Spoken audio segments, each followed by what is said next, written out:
You have big plans for your funeral home business, so what's standing in your way? For some firms, the difference between achieving their dreams and maintaining status quo comes down to one important thing: funding. Fortunately, Homesteaders Life Company has partnered with the Bancorp Bank to provide a solution to help you succeed: our Funeral Business Conventional Loan Program. Most conventional loan programs require an established credit history and often don't provide financing for the goodwill portion of your business. Bancorp recognized that funeral home owners were met with difficulty securing funding for this portion of the transaction. Our partnership offers the ability to finance up to 85% for real estate and 75% for the goodwill component. With fixed rates and funding from $2 to $20 million, our program fills a need in the market that allows firms to grow in ways that were not previously possible. Whether your dreams include purchasing commercial real estate, acquiring an additional funeral home or cemetery, succession planning, or even refinancing existing debt, our program has you covered. For projects up to $5 million, Small Business Association loans are a flexible and cost-effective option. However, when big dreams require big leaps, our Funeral Business Conventional Loan Program can be the key to achieving your success. Homesteaders Pre-Need programs are designed exclusively for your business and not the competitor down the street. Our conventional loan program is offered exclusively to funeral homes. We understand and satisfy the unique needs of your business. To learn more about Homesteaders' exclusive Funeral Business Conventional Loan Program offered through the Bancorp Bank, reach out to Teresa Carlson with Bancorp at tcarlson@thebancorp.com. That is TCARLSON at thebancorp.com. Link in the show notes. Hi, I'm Tony Russo, and this is Funeral Service Insider from Kates-Boylston. Each episode features conversations about emerging trends and news that affect the death care industry. We talk to people who understand the delicate balance of change in a profession and vocation steeped in tradition. This week, I'm speaking with Christa Ovenell of Death's Apprentice. Christa came to my attention as a death doula who was also a funeral director at a time when I was becoming obsessed with the notion, and we talk kind of at length about why and how those two methods of care cross over so well. And if I can do a little bit of a commercial, in the July 18th edition of Funeral Service Insider, the newsletter, I have a feature on a person who is trying to do that very thing as well. A woman whose vision for funeral service requires her to get a funeral director license to provide a kind of holistic end-of-life experience for her clients. Her name is Patrice Horton. You can look it up if you're a subscriber. If you're not a subscriber, consider subscribing. We work really hard on Funeral Service Insider every week. Anyway, as always, please stay after for the postmortem. This week, we're going to talk about all the fun stuff that's going on in Delaware.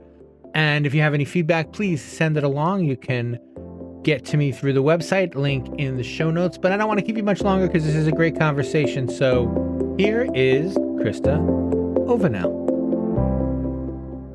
So you came to my attention more than a year ago when I was still kind of first learning about the expanded world of what I've come to discover is called end-of-life care. And you had like a circuitous route to where you are now. So can you talk a little bit about how you got into being an educator? That's one of the things that is kind of, as you mentioned, under the umbrella of all the things you do. So why don't you start me with your straight job and then tell me how it got stranger? Absolutely. So a circuitous route or a serpentine path might be another way to look at it. There you go. Exactly. But sometimes, I feel like, wow, everything that I did all along that little winding path has led me here. My first career was in hospitality. And in hospitality, you need to anticipate people's needs. And you need to keep a lot of things going all at once. And you want to create a seamless experience for your customer, for the person who you are serving. And I have a real sort of servant leadership style. I have a servant heart, to be honest. And so it was pretty obvious that that was a good fit for me back in the day. And what ended up happening was in service, in hospitality and tourism and whatnot, you tend to be working when everyone Yeah. else is partying. And I got tired of that, and I was starting my family, and I just thought I can't really do this. I need to be celebrating and partying on the other side of the table, you know. Yes. And so I actually decided to go into education, which is something that I had planned on kind of all my life. And people are, when they meet me, they're like, "Oh, right, you're a librarian," or "Oh, yeah, you're just." I have that look, Yeah. right? And so people are often surprised that I wasn't a teacher. That's what they just assumed I was. And so I thought, it's time to make that true. So I went back to school, and I got got some ducks in a row, and had little young kids, and it was a busy time for sure. But it allowed me to have a sort of more traditional and predictable career, kind of the 9 to 5 thing. And I ended up being a non-teaching administrator, and there was a lot good about that. I was able to really influence policy, and I was able to create that experience. And bringing a servant heart into that work, who are we serving? We're serving the students. We're serving the teachers. Right. What are we doing? We're trying to make a seamless, a seamless flow for people, and anticipating their needs, and being ahead of change. Really important in education. And and then in my late 40s, I became a little disillusioned, especially with higher education, especially for profit education. I found that what I was doing and what I was saying were not necessarily aligned, and I had weirdly had this lifelong dream of being a funeral director. That's one of the weirdest things to say out loud. I hear that. You'd be shocked how often I Right? hear that, though. Oh, I know. And when I tell people, they're like, "Oh my God, my high school counselor told me I would have made a great funeral director." And they probably would have. So, funnily enough, one thing that was holding me back was my 80-year-old mother. I was sure that she would not approve. Little old Ukrainian lady had very strong thoughts about many things, including her children's careers. And you know what? When I finally got the courage to tell her that I had left my big, huge, fancy corner office, six-figure income, big, important job, provincial appointments to various, important things. I put important in quotes. When I finally got the courage to tell her what I was going to do, she leaned over and she took my hands and she said, "Oh, my dear, I can't think of anyone better." Oh, And I just thought, wow, what a lesson in not being afraid of what other people think, even your little tank of a mom right. who's scared you all of your life. And because you might be thinking it wrong anyway. So I did decide, as a quite a mature woman, to go and go back to school. And I was running colleges at the time that I decided to go to funeral college, and that was humbling. And becoming an apprentice, when I used to have interns, when Right. I did not wash my own car, people washed my car for me. Like, that's the kind of life that I had. Right. So becoming an apprentice at nearly 50 was genuinely something else. And that's part of why I call my company Death's Apprentice Education and Mm. Planning, because I feel that I am truly learning from life's greatest teacher. And my educational background is something that is really core to what I do. So I'll get to that Mm. in a Yes. moment. But I feel I needed to move into this space because we we have gotten away. We don't really do death right societally right now in North America. And we have distanced ourselves from it. We are a death denying culture. We are a society that would sort of rather just discard than ceremonialize. And that comes from fear. And it also comes from sort of removing those closest, removing family from the process, Mm. removing beloveds from the process of both dying and death, and what happens after death. And I felt strongly that I wanted to see a change. And so I thought that the best way to do that might be from within. So I became a licensed funeral director and embalmer, and I learned so much. And I don't nowadays, I don't do the sort of typical work of sitting with families and making arrangements and selling floral stuff and whatnot. Right. But I maintain a license and in both of those fields, and I will forever. And what I am about is that kind of helping people reclaim the idea of funeral. Funeral has become the new F word. And I want to reclaim it. I want people to understand that funeral doesn't necessarily mean some beige chapel or some religious event.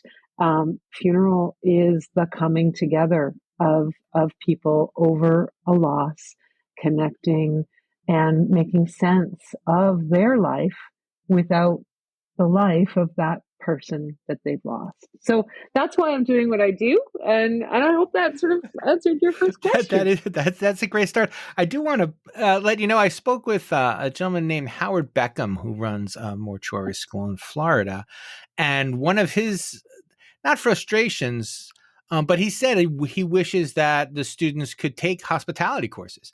He said, Yeah, I don't know why, because his school only has a hospitality degree. You can't like dip in and out. But that was one of the things right. that he would have loved to have seen is incorporating, 2 or 3 hospitality courses into the mortuary school program. So because that's something the funeral directors need to do now that they didn't need to do. That they didn't need to do before, and they need to understand that side, the sort of the event planning side. And yeah, no, I couldn't agree more. I'll have a chat with old Howard. You'll have to catch him soon. I believe he's getting ready to retire. He just is a fascinating fellow. I believe he's in his 70s, or Oh he's wow. approaching his 70s, or his late 60s, and he was the one who decided that they needed to take all their courses online because everyone within regular driving distance who was going to get their license already had. Had done it. Yep. Well, see, you need to think, you need to iterate, even in this famously slow to change Yeah, profession of ours. absolutely. Yeah. So I'm sorry, I wanted to get you to death doulaing because that's when really Yeah. kind of came to my attention. I was when I was new to the funeral reporting on funeral service, the idea of celebrants really kind of captured my imagination, and then the idea of death doulas really captured my imagination because I was learning that many, if not most, funeral directors have become celebrants as the religious values of many of their clients have changed. And Have then I shifted. came Yeah. across this notion of death doula, which I hadn't heard of before I even started covering it. And you taught me almost everything I knew at the time. I was just quoting you for like 6 months after we spoke. So Oh, I love how did you get it. into that? How did you find out about it? And how did you get Well, so I live on the west coast of Canada, and we're a bit of a in? left Yeah. coast here. And I probably knew about it before I decided to become a funeral director, um, and actually decided to become a funeral director because of the licensing aspect and because of the fact that there's sort of a certification involved. Doulas are an unlicensed entity, and there's nothing wrong with that. I need to stress that. There is absolutely nothing wrong with that, but it's different Mm. from something that is And licensed. also because there are Oops, sorry. different let's just say, without calling anybody out, levels of rigor as far as how long the Yes, courses are. maybe or whatnot. Exactly. And so I thought, I mean, honest to goodness, Tony, your hairdresser could call Right. herself a doula or call themselves a doula, should they want to. So what I did is after I'd sort of finally put the apprenticeship, gotten through the limped through the apprenticeship, I thought, okay, now is the time. Doulaing is, to me, this is a lifelong practice. This is not something that you can kind of learn, be certified for, and then just do.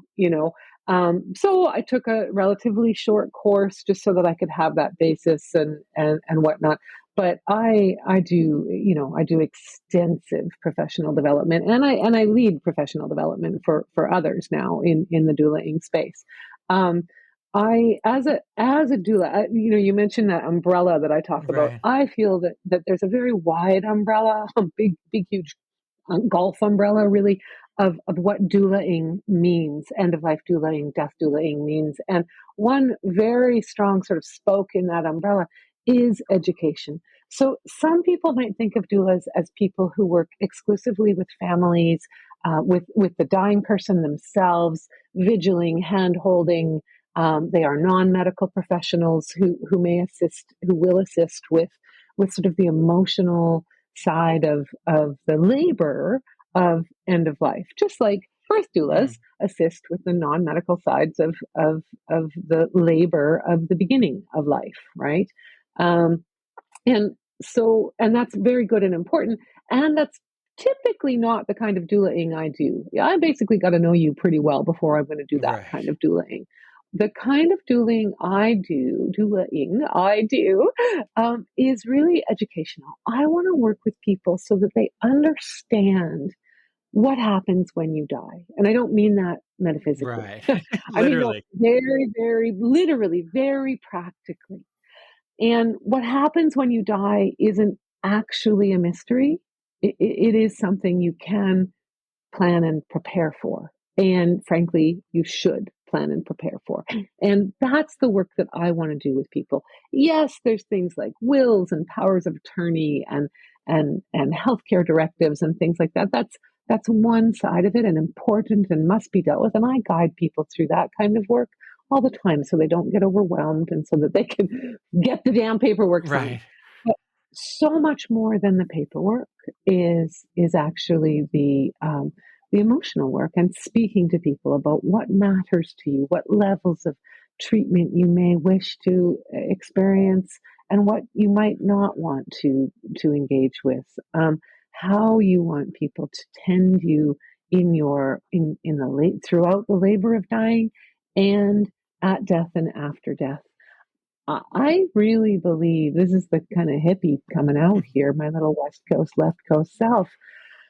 We have sort of deceremonialized death and dying, and that's a big part of why funeral homes are struggling and suffering right now, because we people have moved away from a prescriptive ceremony, um, from little printed cards and the same four funeral songs and some guy who can't even pronounce your mom's last name Right. up there at the front of the room.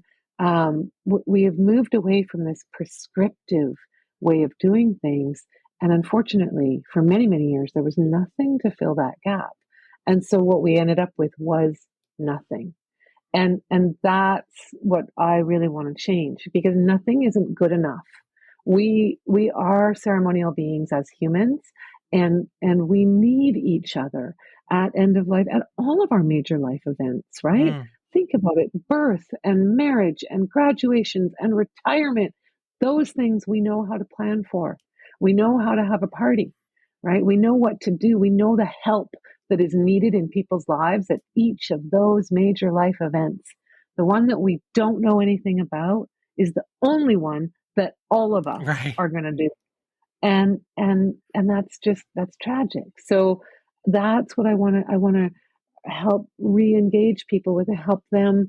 Actually, I made a post on Instagram the other day that went crazy for me. I'm not some million plus follower kind of person, but I do get pretty good engagement. And I made a post about sort of reclaiming funerals, and gosh, did some people get grumpy? Holy crow!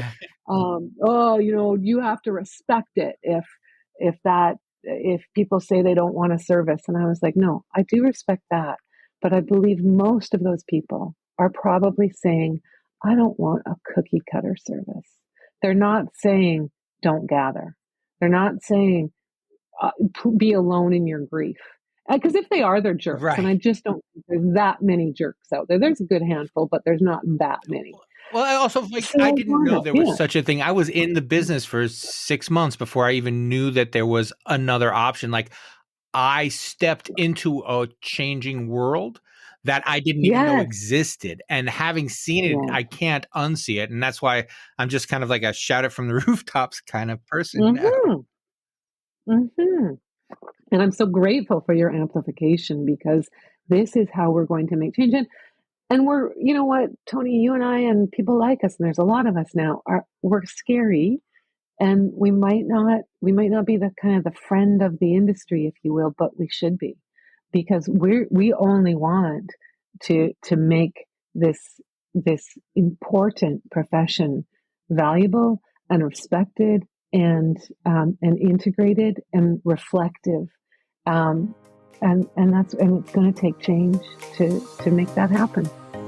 Hi, I want to take a second to let you know that awards season has come to Kates-Boylston, and we are coming up to the end of the nomination period. August 16th is your last chance to nominate a funeral director of the year or to nominate a cemetery for the American Cemetery Excellence Award.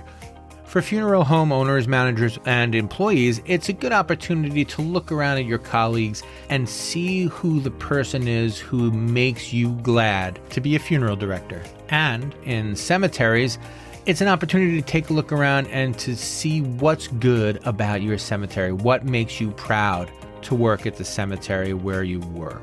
We always make a huge deal out of the winners. They get a cover and they get a plaque, and they get to walk around and say that they are the funeral director of the year or that they run the cemetery of the year as decided by America's premier publications covering these industries. As I mentioned, the nomination process comes to an end in just a little under a month, so visit Kates-Boylston.com or check the show notes and click on the link to the most appropriate award. And good luck. I can't wait to see what you guys send in. Can I get you to talk to me a little bit about what it was like when you were doing both? Like, how do you marry? I mean, it just seems so natural to me to Right. be a doula and a funeral director. But I mean, there still aren't very many. So No. what was your way in, and how did you take that on without Well, freaking people you know out too what's so much? I totally freaked people out, and I ended up having to leave my corporate job and go to an independent funeral home because the corporate I got an article in the paper about death education, and I was featured as an educator. And then, have you ever heard of this kind of thing? And it was amazing, amazing publicity, and could have been amazing publicity for my funeral home. And I specifically said to the reporter, you must not say that I work at this particular corporate funeral home. You can call me a funeral director, but they will not be happy to see their name in this. And it Right. was like a above the fold, like lifestyle section type, like it was a big article. People, they should be paying for this kind of of recognition, right? Well, guess Right. what? It got clipped out and put in my HR file, and I got a talking to. And I was like, are you kidding? Like, first of all, I'm not doing anything wrong because there was nothing. This is on my own time, and this is, nothing to do with you. And the only possible benefit is if they trust me, if people trust me, they will come to this funeral home, right? But Mm. they didn't see it that way. And so I ended up working for an independent funeral home, and there was a lot more space for it. Again, Tony, I don't do the traditional sort of hand holding, vigiling kind of work. So Mhm. those with a slightly more forward thinking view are willing to say, okay, someone with this level of expertise and intelligence and ability to connect, this is something that will be meaningful and beneficial. So we're getting there, but I had to leave my corporate position because I couldn't not do it. Right. And they just saw it as a threat, and it is not a threat. It is the exact opposite of threat. Well, and that's unf unfortunately, or I guess unfortunately is the best thing I'm going to do. There are cultural things that are in place that are just immovable for some people. I read a really disturbing opinion piece from a funeral director in Texas. And he said, it's hard for me to say this because I'm a funeral director and I see people dying every day, and not everyone's going to heaven. And I'm like, you put that in the paper? That made the paper? Okay.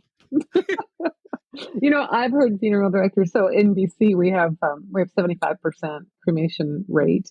I think actually, is that BC or Canada? I think that's BC. So it's the highest rate in our country. And you have states, we have provinces. So our province has the highest rate of cremation in the country, and it's only going up. And there are so many reasons for that. But what people don't understand is that cremation is just disposition. The ceremony can be everything that you would do with a burial. Everything. You could do everything, including witnessing the cremation, including a viewing, including a big reception, including all of those things. Cremation isn't the enemy. What's the enemy is the fact that we have gotten away from the importance of ceremonializing and of marking these amazing, important, valuable life events, one of which happens to be an event that marks the end of life, you know. And if we were smart funeral directors, instead of standing our ground, we would pick up our tent and be like, well, that didn't work. Let's go over here. And that's what I am trying to do. I'm trying to say this isn't working. For sure, you know what? You're going to get for another 20 or 30 years or so, you're going to get certain cultural pockets. Here where I live, we have a really large Filipino community in certain areas of the Lower Mainland, and the parents in this the boomers of this ethnic group, they do tend to be Catholic, Yeah. and they tend to have big traditional services with parties and with receptions and with previewings and with all sorts of, and those little printed cards and thousands of dollars spent on flowers and whatever. And you know what? That is meaningful for them as a community, and that is what they want to do. They're not being forced. This is their choice. But guess what? Their kids aren't doing it. Their kids are absolutely not doing it. And so the funeral, the folks that serve that community are like rubbing their hands together. Oh, good, we've still got a community that does it our way. And they're just not thinking ahead. They're not thinking ahead to what's going to happen when the millennials, who are now the biggest living generation, come up and say, I reject that. I don't want that. What are we doing? And so, you know what? You know what I mean. We can't do things the same way. We need to do things differently. And a big part of, well, going back to hospitality and education, in student services, there's this saying, meet people where they're at, meet the student where they're at. And in hospitality, you have to meet people where they're at. You don't serve crystal and bone china at a picnic. You serve lemonade in paper cups at a picnic. Right. And you know what? They're just as good, and you can serve a lot more lemonade than you can of the champagne. So like it takes a new way of thinking, and unfortunately the funeral profession is, much of it, the more traditional sides of the funeral profession aren't really known for that. I want to take a little bit of a hard turn here because Yeah, it's of course. something you said earlier, and I definitely want to cover it. You talked about doing professional development for doulas, and what does that look like? Because as you said, it's already only vaguely regulated or unregulated. So Absolutely. Well, I do what it for do they both. need? Oh, all right. Well, then please tell me what you do, how you do for both. So Yeah, yes, so please. both funeral directors and doulas. So I have a course that's on the Canadian College of Funeral Services website. That's a continuing education course that's called a modern take on an ancient profession. And this is about how doulas and funeral directors can work together. It's kind of an introduction for funeral directors to what and who doulas are, and with a real emphasis on collaboration. Now, funeral directors can take that, frankly, in all provinces except mine. Uh-huh. and get continuing education units for that course. Doulas can take it. It's an online thing. They can take it, and some doula bodies, like the End of Life Doula Association of Canada, for example, asks for their members to do continuing education. So and again, because of lack of regulation, there might not be the same list that you would have with funeral directors, but simply showing that you have taken certain courses or gone to certain community events, or attended certain lectures or whatnot, would be seen as ticking that box.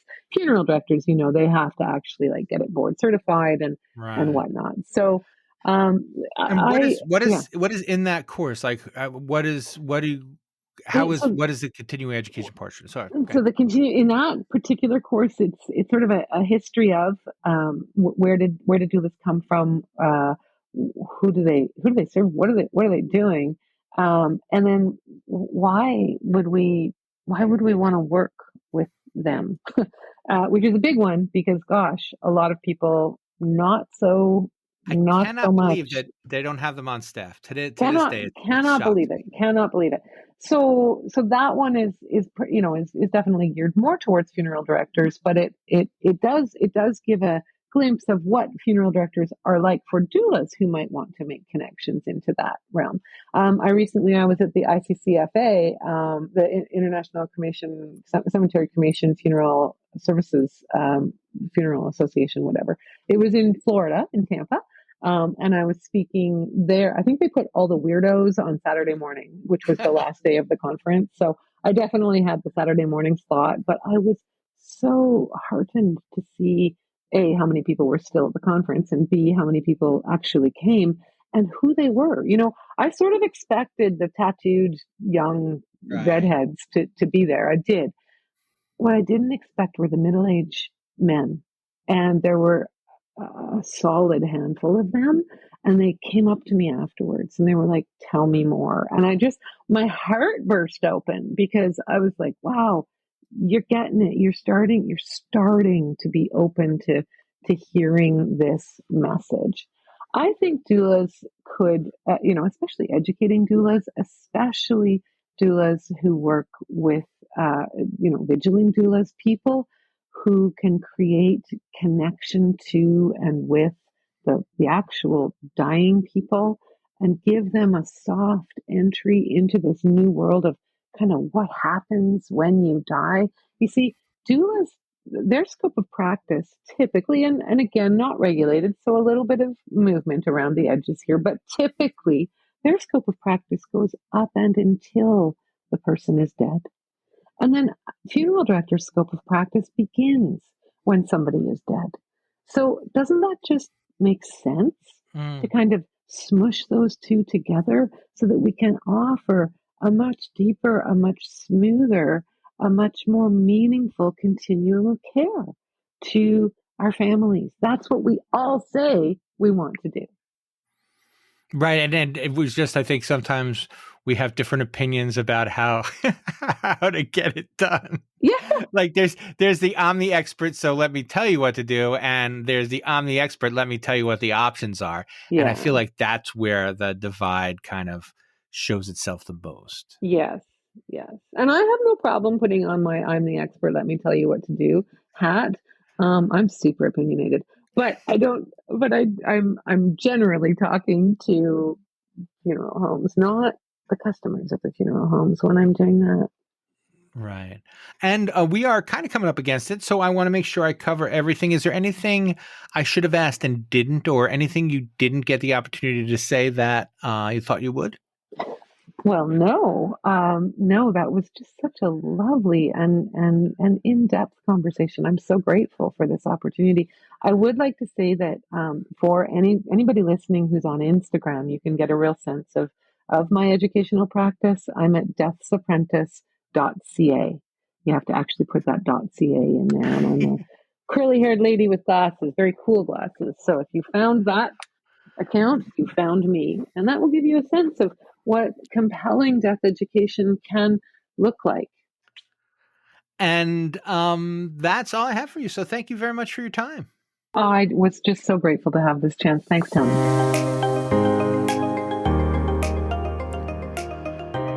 You have big plans for your funeral home business, so what's standing in your way? For some firms, the difference between achieving their dreams and maintaining status quo comes down to one important thing: funding. Fortunately, Homesteaders Life Company has partnered with the Bancorp Bank to provide a solution to help you succeed: our funeral business conventional loan program. Most conventional loan programs require an established credit history and often don't provide financing for the goodwill portion of your business. Bancorp recognized that funeral home owners were met with difficulty securing funding for this portion of the transaction. Our partnership offers the ability to finance up to 85% for real estate and 75% for the goodwill component. With fixed rates and funding from $2 to $20 million, our program fills a need in the market that allows firms to grow in ways that were not previously possible. Whether your dreams include purchasing commercial real estate, acquiring an additional funeral home or cemetery, succession planning, or even refinancing existing debt, our program has you covered. For projects up to $5 million, small business association loans are a flexible and cost-effective option. However, when big dreams require big leaps, our funeral business conventional loan program can be the key to achieving your success. Homesteaders Pre-Need programs are designed exclusively for your business and not the competitor down the street.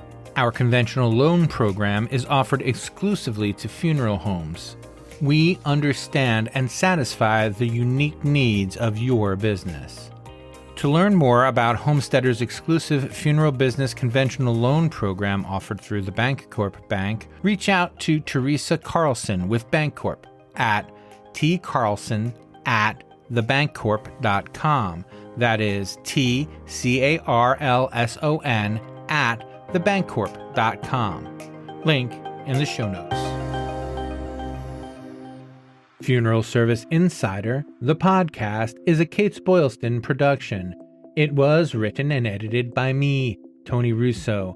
I say it every week, and every week you respond, so I'm going to keep saying it. Please subscribe where you're listening.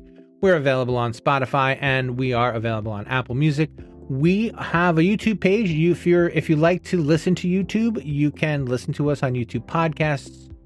On our YouTube channel, we do have a weekly news video that we put out, which if you're a subscriber, you're probably familiar with, called In Case You Missed It. And that's a weekly that's on both this podcast feed as well as on our YouTube feed. I think the most important thing, though, is if you like the show, tell someone else you do. And if you hear a specific episode that you think someone will find useful, make sure you send it along. It's been a real pleasure to do this and to watch this show grow, and it's an embarrassing honor every Monday to see all the people who downloaded this. So thank you so much for listening and for telling your friends to listen, and please keep doing both of those things. And now for the post-mortem. So a couple of weeks ago, we reported briefly, I think, just on social media about an ACLU suit against the state of Delaware. Delaware doesn't let just anybody fill out death certificates. And when I say it that way, it sounds normal. But the suit is by a Muslim cleric who cannot get a funeral director license in Delaware because embalming bodies is against his religion. And this is more complicated than it sounds. I am working on a full story that will be in Funeral Service Insider, the newsletter, probably in 3 weeks. But I spoke with one of the people at the Delaware State Funeral Board. I won't say that person's name because it wasn't quite on background, but the shortest version is they're meeting this week and they expect to have a statement out, and we'll be able to do more reporting on it as it comes along. But I think at the bottom of this is the beginning of a real and legitimate conversation about whether it's time to start to think about a split license if your state doesn't offer one. It also may be time to wonder whether this is something that can and should be considered at the national level. There are so many pros, but there are also so many cons. And especially on the heels of, the debacle in Colorado, it's going to be a really hard sell to get people to say, you can have a funeral director's license even if you don't embalm. There is a seriousness that the embalming portion of the education brings to it. It is, I think, a hands-on introduction to how life and death this job really can be. If anyone's asking me, we need maybe a ritual washing.